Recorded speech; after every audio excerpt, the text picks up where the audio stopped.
Well, hello, Andrea. Welcome, welcome. Welcome to our committee. So I am Victoria Williams, Chair of the State Public Affairs Committee, and joined by our delegates from across the state. And we are so happy to have you. So, as the State Public Affairs Committee, we work on behalf of women and children across the state to support legislation and initiatives that really speak and be the voice for those in underserved communities. And so, part of what we're doing this year is we're holding a speaker series and training so that we are well equipped when we want to go to the State House and really advocate for legislation, but we want to make sure that we have the tools to do so.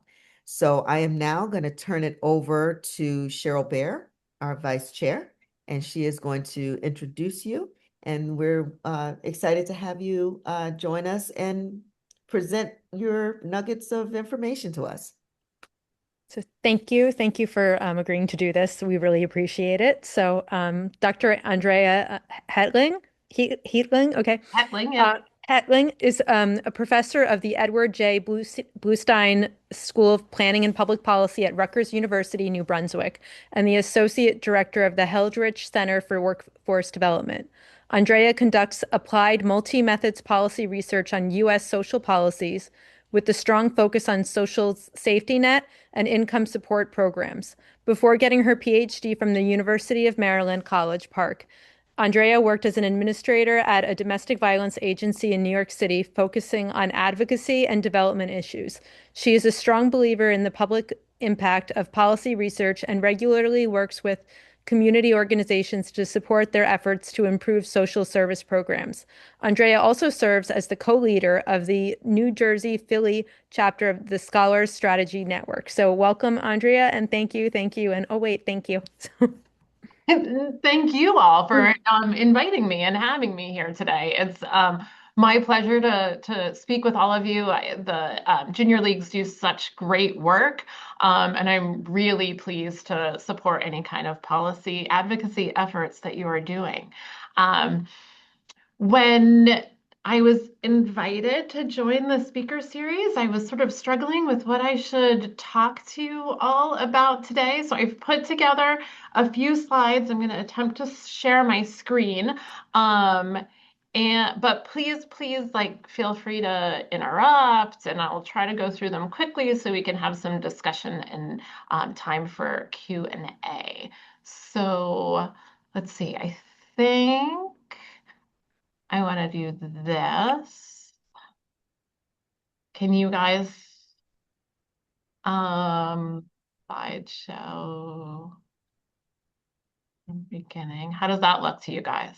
Perfect. Okay, good. Um, so as Cheryl said, I'm a faculty member here at the Blaustein School at Rutgers, and so I come to the policy space as a researcher. So when I think about kind of what nuggets of wisdom I can offer, it really is surrounding this kind of the role of research in the public policy making process.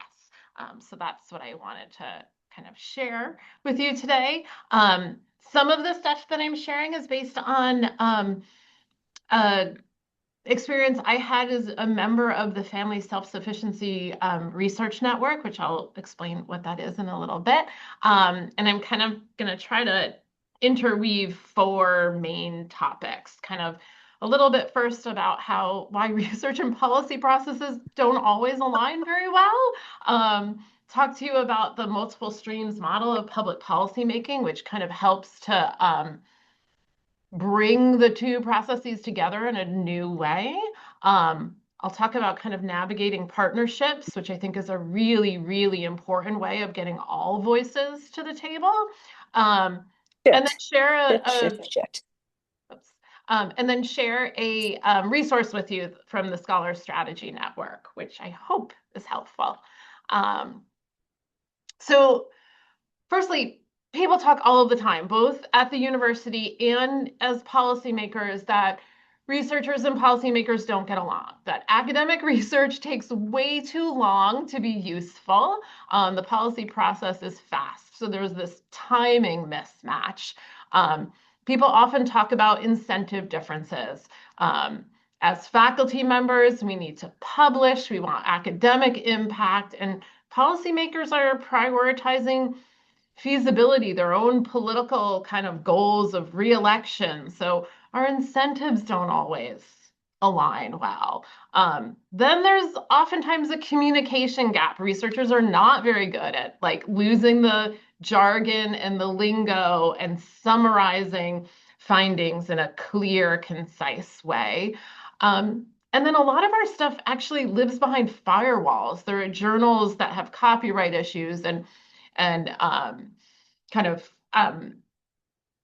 cost associated with even getting access to the articles. So this whole accessibility issue, there are just kind of numerous barriers why it's hard as a researcher to engage with policymakers and why it's hard for policymakers and other advocates to engage with us. It's partially because we all have been taught that policymaking is this very neat kind of process where we think about the problems. The agenda gets set by policymakers. People come up with bills and alternatives to solve those problems. Organizations like you guys come in and kind of worked for particular solutions to get actually passed, and then some of them are passed. So that policy is legitimized, a decision's made, and then it gets implemented, and maybe then we evaluate it. So we're all taught that it's this nice, linear, neat process, when in reality, and you all have probably seen this firsthand already, it's not. Things are happening kind of all of the time. It's very rare that a policymaker sort of thinks firstly about the problem and then puts it on the agenda and then tries to figure out a solution. And then instead, it's a lot of this stuff is happening all simultaneously. And when I teach my undergrad students about public policy making, this is my favorite theoretical framework to talk to them about. It was developed by John Kingdon in the 80s. He was a political scientist. And based on his research, he doesn't talk about public policy making as a process. He doesn't talk about linear steps. He talks about these streams. And all of these streams are happening simultaneously. Problems are happening. There are tons of problems out there that grab the attention of the public, of the media. They're kind of ripe for the picking. They're kind of out there. We then have the politics stream, where policymakers are always running for re-election, trying to figure out how to push their own pet agendas forward. And that's kind of operating with this other kind of dynamic. And then we have this other circle of kind of the policy or research stream, where people like me will function, where places like the Urban Institute or Mathematica Policy Research, other kind of think tank places will operate. In this kind of space, we don't care what kind of the public thinks about what the problems are, or sometimes even what's going on in politics. We're doing our research on the things that we care about. So I'm doing stuff on intimate partner violence or family poverty. I'm not waiting for a policymaker to say to me, hey, I have this bill, can you look at it? We're just kind of doing our stuff independently. John Kingdon then says that policies can happen, that places, that advocates, that what he calls policy entrepreneurs can really push a particular policy through, happens when a window opens, when this policy window of opportunity, he calls it, opens. And that's when the problem stream, the politics stream, and the research stream all line up. That public opinion actually is convinced that there is a problem that needs to be solved, that the policymakers and politicians have the right ideological perspective or the right agenda where they're willing to take on the problem. And people in the research space say, hey, we have a solution. And it's only then that like a bill will pass or something that will really could happen. So this is my favorite kind of theoretical framework for policy because I think it just makes more intuitive sense to me. Um, it's a messy world, um, and really good bills don't always pass.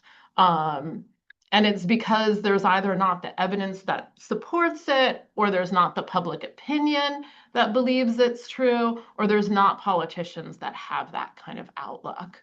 Um, so if we accept that this is the way that policy works, then, oh, shoot, I forgot another slide. I do this when I lecture too. Um, so the other thing that Kingdon tells us is that not everyone is kind of functioning the same in the policy world, and that's okay. That we have the very visible actors of elected officials, people in Congress, that are really involved in getting their kind of agendas out there, that care about public opinion and publicity. And then we have hidden actors that oftentimes are working on the solutions or the research. They have different incentives. And Kingdon says that's okay too. We don't always have to have the same incentives. We can be working towards similar goals and we don't have to be motivated by the same things. So if we believe Kingdon, that things are all messy and in these sort of streams and that people don't have to always align, then two of our barriers are solved. We don't care about the timing mismatch and we don't care about the incentives mismatch.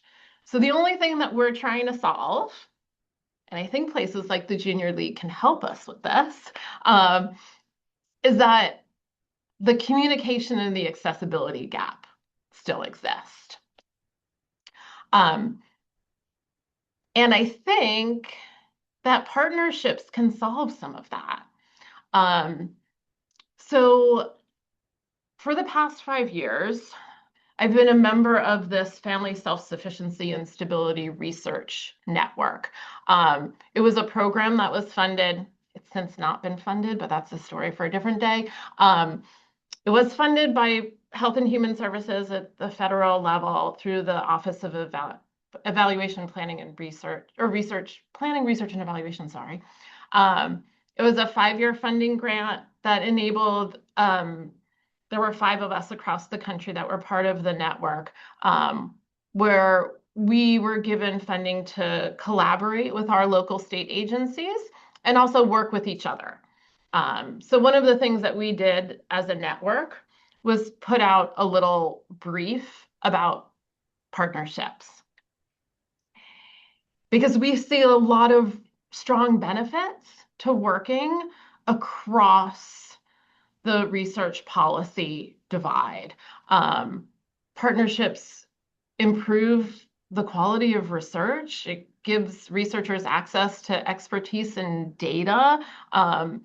Policymakers, agency administrators have a lot of knowledge and a lot of data as well.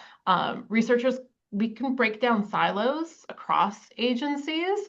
And in the end, if we can all work together on this, hopefully we're adding evidence to help better decision making, to inform policies that are based on research and evidence and not just on ideology.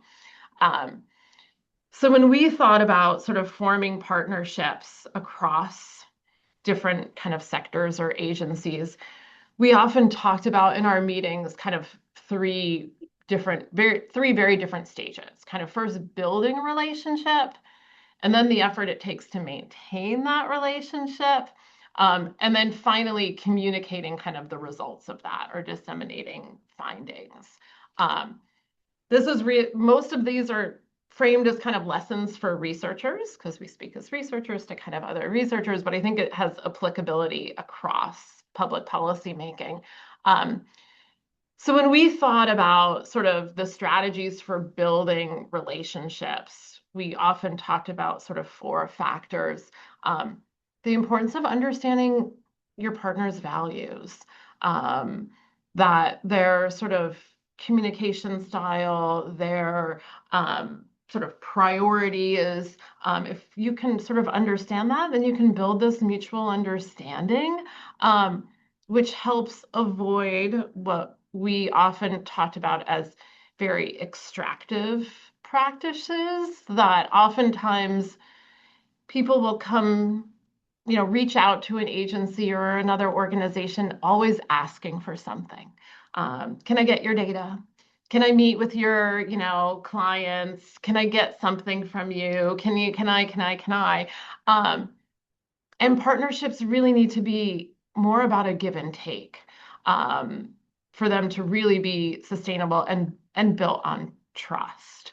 Um, these, clear communications, again, this is oftentimes really hard for researchers to put out documents that are very jargon-free, that are to the point.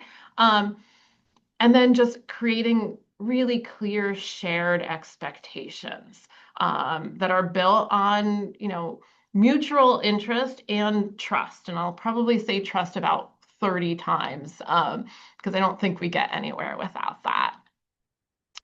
So then we often talked about how to maintain these partnerships. Um, and again, sort of thought about four different, some of these are almost more challenges. Um, Agencies' environments are really different, whether you're trying to partner with a small nonprofit or a public state agency, understanding their realities and their constraints. And that, an email might not get answered for a week, and it would be nice to know that it's budget time or it's something else. Like we can be more understanding when we kind of appreciate and understand the realities that exist for others. Navigating those political realities and what individuals can and can't say sometimes. I think especially now, understanding what state agency leaders feel comfortable saying or not saying. I was having a conversation earlier today with someone from the Department of Human Services about potentially doing some research with them. And the one thing she said was, there are certain topics that I feel like are important, but are just off the table right now because drawing any attention to them, things like the child care program, is under attack by the federal government now, and questions of fraud. And she's like, and we don't really want anyone to be paying too close attention right now. Like that could bring a negative rather than a positive result. Um, we these trusted relationships are often built on personal interactions and emails, and I'd love to meet in person whenever I can with people to build that, but also understanding that staff turnover, that you're not just having a relationship with one person. You need to understand and make sure that you're being connected to new people. Those kind of handoffs and engaging with new staff is we found to be really important. And then really just kind of investing long term, even if the immediate ask is for this particular project or this getting expert testimony on this particular bill or going down and advocating about this kind of very immediate budget hearing. Those partnerships and those asks ideally are going to become long-term relationships. So ensuring that there's feedback after the fact. A way to continue communications. I hope we all get to continue communicating after this particular event. And then lastly, as researchers, we often find it a little difficult to navigate how to release findings. When I'm trying to partner with an agency, whether that's a public agency or a nonprofit or a community-based organization, I often try to explain that, we all kind of want the same thing. We want to know how to improve programs. We want to know how to help families. Want to know how to help moms and their kids. I'm not, a tabloid journalist. There's no gotcha here. Like, I want to be able to disseminate findings in a way that helps everybody. So emphasizing that importance of shared findings, and sort of adding some background or context around those unfavorable results that sometimes come out of research. And how do you frame that so that it's in service of improvement and not to hurt your partners? It's oftentimes really helpful to co-author with people, putting out white papers, putting out press releases, putting out op-eds as partners instead of one person talking about somebody else. And just really respecting those preferences. Most of the time, my partners don't really care if I publish in an academic journal because they know that no one from the governor's office is actually reading Social Policy and Administration, which is, published out of the UK, and you can only read it if you have a subscription. But they are going to care if I put in an op-ed to NJ.com. So kind of navigating those preferences we felt to be really important as well. So as we were thinking about kind of our takeaways from all of this. Again, it's my theme of trust, building those trusted partnerships over time, viewing them as long-term and not kind of just these short extractive asks. Building in feedback loops because we're all human and we all can learn. So really being sincerely interested in feedback from your partners on how to improve the process and in how to improve your own role in the process. And then, hopefully ongoing engagement. A good experience oftentimes evolves and could strengthen collaboration over the future. So now you ask, well, how can I find such researchers to share some information to help us out with the work that we're doing? Researchers often want our work to have policy impact. It thrills me to know that something that I wrote was really helpful for someone else putting together testimony for a bill or going down and advocating. As a researcher, it's hard for me to fill the role as an advocate because I usually want people to see me as more of an objective kind of observer, being fair, listening to the evidence. So I'm oftentimes don't feel like I'm in a position to really push things, but I'm really happy to provide evidence for other people to push things. And one of the great resources that I think exists is this organization called the Scholars Strategy Network. It's a national network of scholars. It's kind of a membership organization, much like the junior leagues, that exists for researchers across the US. And their mission is to connect journalists, policymakers, and civic leaders with America's top researchers, with the goal of then improving policy and strengthening our democracy. So I do have I'm going to not press this now. I'm going to do the next slide, and then we'll come back and press this to hopefully that the link actually will work. Scholar Strategy Network is a national organization, but we have these chapters across the US. So you kind of see concentrated in different areas, but we do have a really strong chapter here in New Jersey. It's the New Jersey Philly chapter. I've been co-lead of that with my colleague Laura Johnson down in Temple University in Philadelphia. So we always have kind of a Jersey person and a Philly person on our chapter. And you are more than welcome we don't put out too much in terms of our newsletter or mailing list, but you're welcome to join that. We do have events every once in a while. We have a kind of how to write a policy brief, mostly for researchers, coming up in a couple of weeks.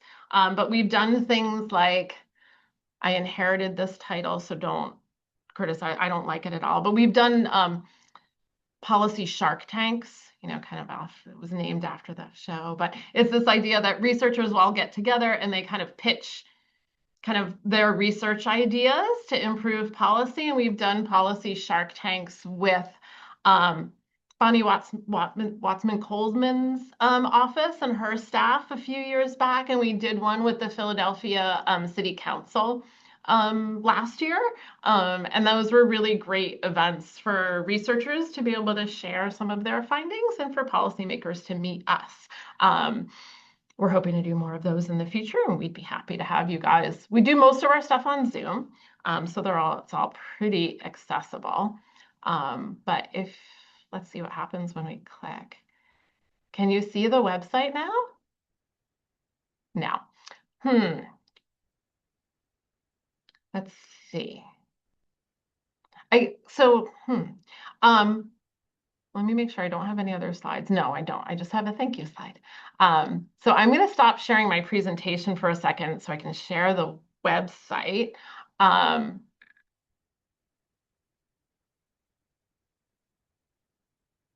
It just takes me way too long to do this. Okay, stop share. There we go.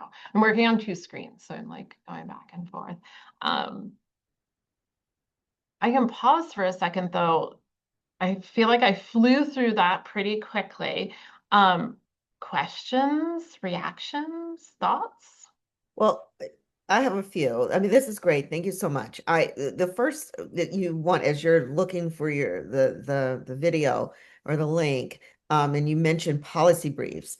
So we've been working on that. So I don't know if our version of policy brief is what your version is, and you're obviously more going to be more knowledgeable than us. But that was one of the trainings that we did. And so our goal was to take a bill and create a one pager. Well, we learned that a one pager is probably going to be the most effective in terms of being able to commit it to memory enough, or to then be able to pitch it or to speak to it in support of really to our committee, as well as when we prepare ourselves to go and testify in front of a committee. And then we've sort of got our talking points down, but we synthesize through all of the information and put it in a format that we can. So I don't know if that's the same measure you're speaking about when you are then pitching your policy to legislators, or in the case of the congresswoman. Yes, no, that's exactly what we're sort of talking about. And it's mostly, and this is why we're doing a training for some of the professors here, it's translating what we usually write as like a 30 to 40 page, pretty dense research report into a 1 to 2 page brief that a policymaker would actually want to read. So we did this with our policy, our Shark Tank kind of things, where people did what we they gave what we call lightning talks. So unlike the usual 20 to 30-minute academic presentation, everyone had 3 to 5 minutes. You couldn't have more than 6 slides, and you had to actually communicate your idea quickly. The training that we're doing, I bet it's a lot like the training that you guys had, is hopefully going to teach professors how to take these 30 to 40 page dense reports and translate them into shorter documents, because a policymaker is not going to read 30 to 40 pages. It really is those kind of 1 to 2 page documents that's going to catch someone's attention. And we need to learn that, because that's not something that we have been trained on. So I think that you guys could probably give us a training on that. And you talked about and I guess toward the end, some of the takeaways, sustaining the long-term relationship, so building trust over time. That's what what we've been trying to do is, as a nonpartisan organization, the Junior League, and with the Public Affairs Committee, we are nonpartisan. I always liken it recently when I talk to people about who we are, what we do, and I say, well, we're nonpartisan. So if we're in a situation, we're just going to offer a Danish, a donut, or a muffin. We're keeping it very above board, very balanced. We're not taking a side, and our focus areas are nonpartisan. We work on behalf of women, children, families, and so we are mandated to work in a certain structure, but we are focused on areas that are supporting families more Well, or and less. I think that's a really powerful approach, honestly, because I think it gives you a level of credibility that when you're talking about an issue or talking about potential solutions, you really are talking about the substance and the evidence behind them and not sort of the ideology or politics behind it. And we have a lot of really polarizing politics happening now, and we're not at a loss for people who are comfortable taking sides based only on ideology. So having a voice that can really bring in, evidence, be motivated by the issues that affect women and children, because it affects them, not because you're coming with a kind of predetermined view of the world. So I commend the work that you're doing, and I think it's actually really powerful in the policy space. And anyone else want to any questions or thoughts? I have a question that I would, or actually, it's kind of a conundrum that I've had for a long time that I think that researchers, um, serious researchers like yourself, could help us with or give us some suggestions. I'd like a suggestion. It's because it's a hard thing to do. Um, Very often, when we're looking at a problem, we are ideas to solutions for those problems. And we look to other places, sometimes in this country, in other states, in other parts of the world, for best practices to try to bring in the best ideas, the things that have worked. And we also look at research. And one of there's a term that's used, well, probably overused a lot, but it kind of fits this. A lot of the problems that we look at have a lot of other issues and intersectionality of multiple variables. And one of the problems in looking at best practices and trying to sort through what might or might not be useful, we get a lot of bills that come into New Jersey that are bills that are being pushed in other parts of the country, but they might work in another part of the country for an entirely different reason because their ground case is so different. Mm-hmm. And when we look at policy research papers, their definitions are so strict and narrow and tight, which they have to be, or else it's not really decent research. I mean, we get that. But then to translate what's useful and extract what's useful out of that to what will be applicable and actually have the potential to be successful in your setting, given our set of baseline variables, is not so easy. And that's even before you get to the whole discussion of political bias. I mean, that's just figuring out facts on the ground. 100%. I mean, context matters. Those Right. intersectionalities matter. I've been doing a lot of work in the childcare subsidy space and in the cost and affordability. I'm sure it's a topic that's come up with in your conversations about moms and kids. Accessibility, affordability, quality of childcare is challenging. And if we look across the country, the states that are popping up right now in terms of best practices are New Mexico and Vermont. Not the most similar to New Jersey. And it's hard to talk to, leaders in that space really seriously and be like, well, you should look at what New Mexico is doing, or what teeny tiny homogenous Vermont is sort of doing. So Right. those questions really matter. How is it translatable? Would it work here?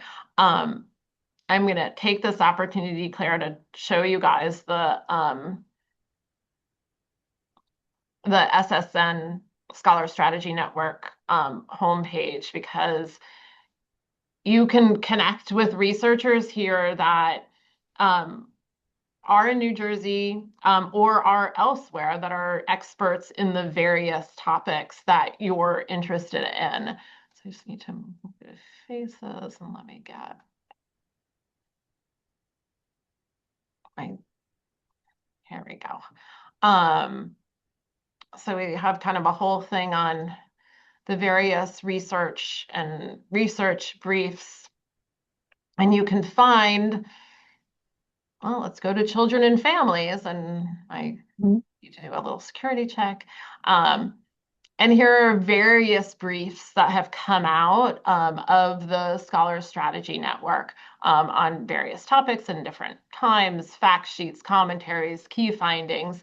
But what I think is probably more helpful than a bunch of things to read is that anyone that shares a commentary or key findings or memo or public comment with Scholar Strategy Network, we have to be a member, and we have, oh,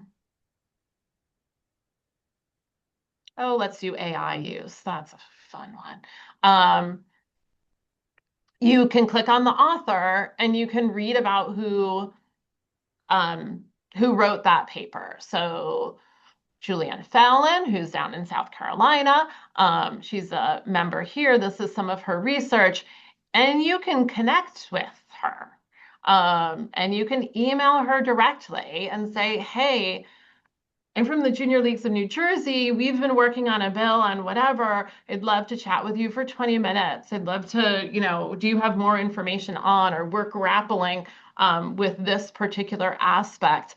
And I really think that 9 times out of 10, the researchers that are on the Scholar Strategy Network would love to have a conversation about, as researchers, we don't always get asked about what we do. So it's like really flattering when someone reaches out. They're like, I read something you wrote. I'd like to learn more.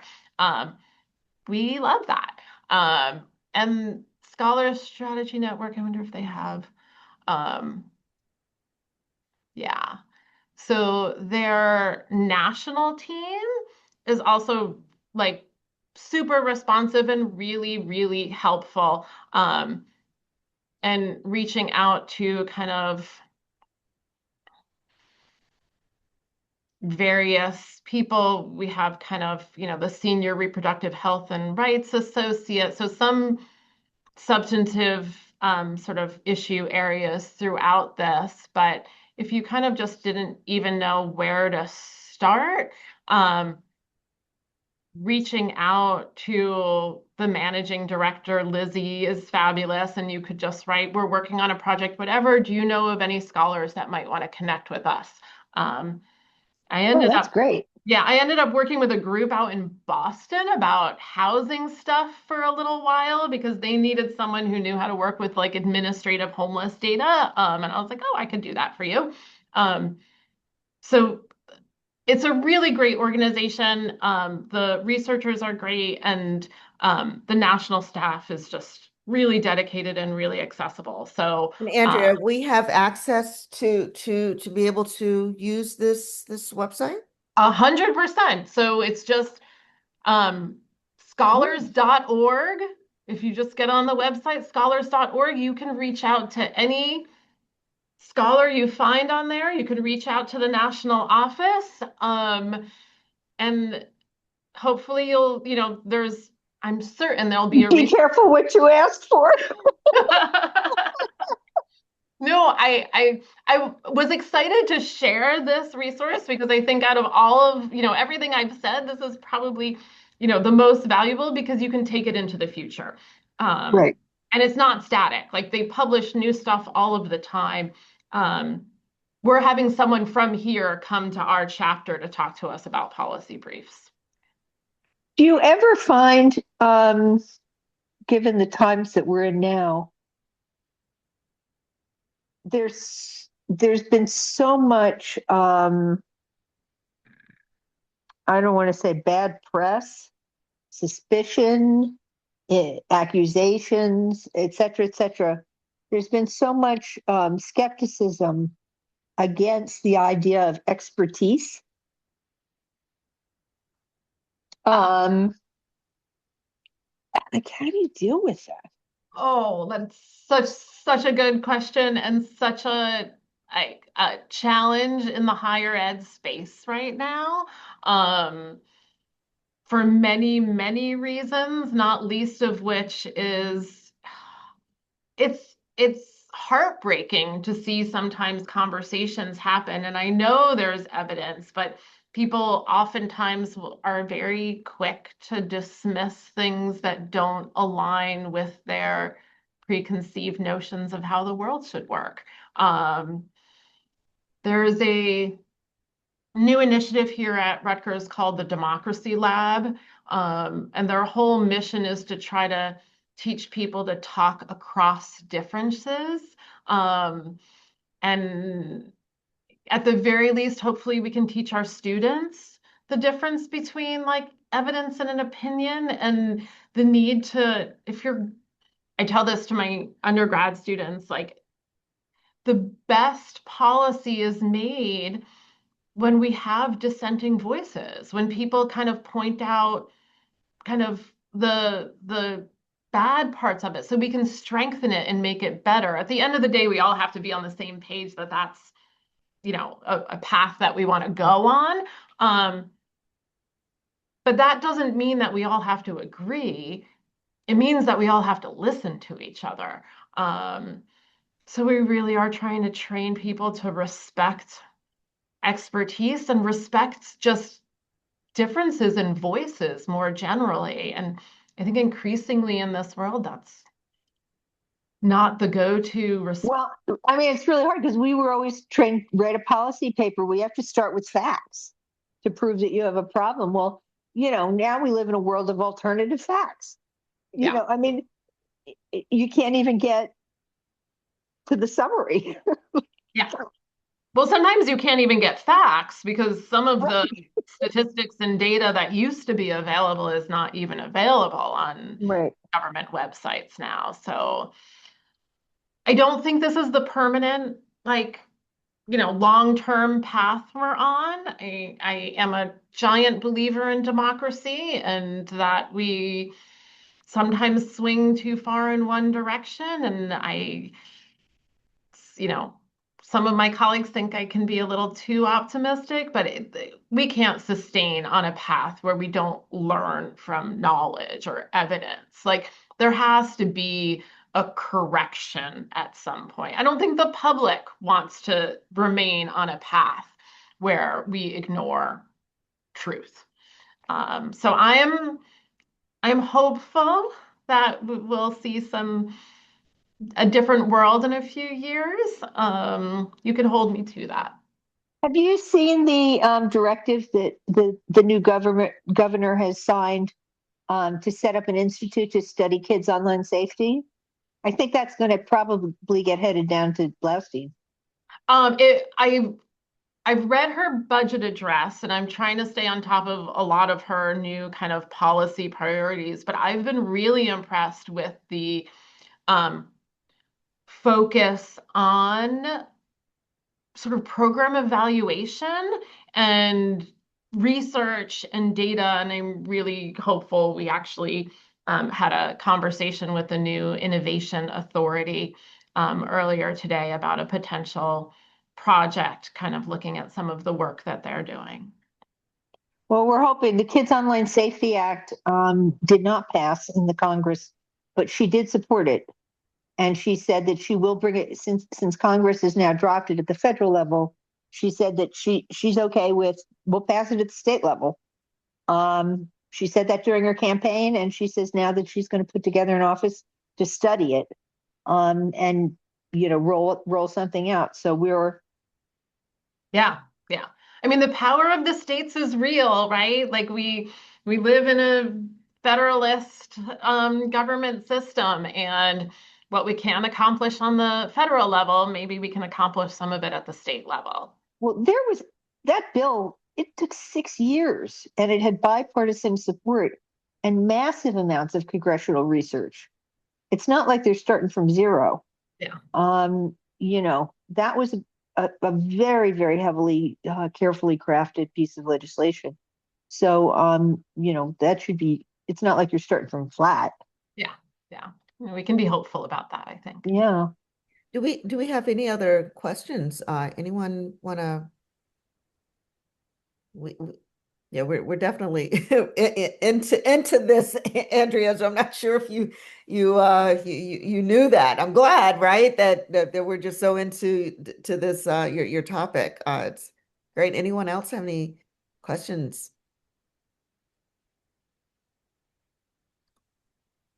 Well, I want to leave the door open. Victoria, Cheryl, I'll email you both a copy of these slides. I'm happy to have them shared. I'm happy to have my email shared. And I was glad, Cheryl, to see the invitation to your next upcoming event. I will look out for other opportunities to, I hope our paths cross again soon. Definitely will be. I'll be chasing you down. Thank you so much for doing this training. And You're welcome. It was my pleasure. This was great. And I love how Thank you. at the beginning of your presentation, you talked about advocates being policy entrepreneurs. I don't think I've ever heard that term before. So much so I wrote it down. So maybe I'll be using that we are policy entrepreneurs. So Sounds better than I wonk, doesn't it? what was that, Claire? What did you say? Sounds better than wonk. Yeah. Yes, it does. Like we take on the problem, I think is what a policy entrepreneur does. No, So, according to like theoretical models, it's the policy entrepreneurs that get things done, that know how to align the streams, that can take advantage of the windows and move things forward. And I think that you guys are very much poised to do that. So I thank you for having me, and I wish you all the best with the important work that you're doing. great, thank you so much. And I'll just invite Thank you, you. Andrea, to enjoy the rest of your evening. And I'll just ask the committee to stay back for about 5 minutes so that we can wrap up. Thank you. Thank you. Perfect. It was great meeting all of you. Bye-bye. Bye-bye. Thank you.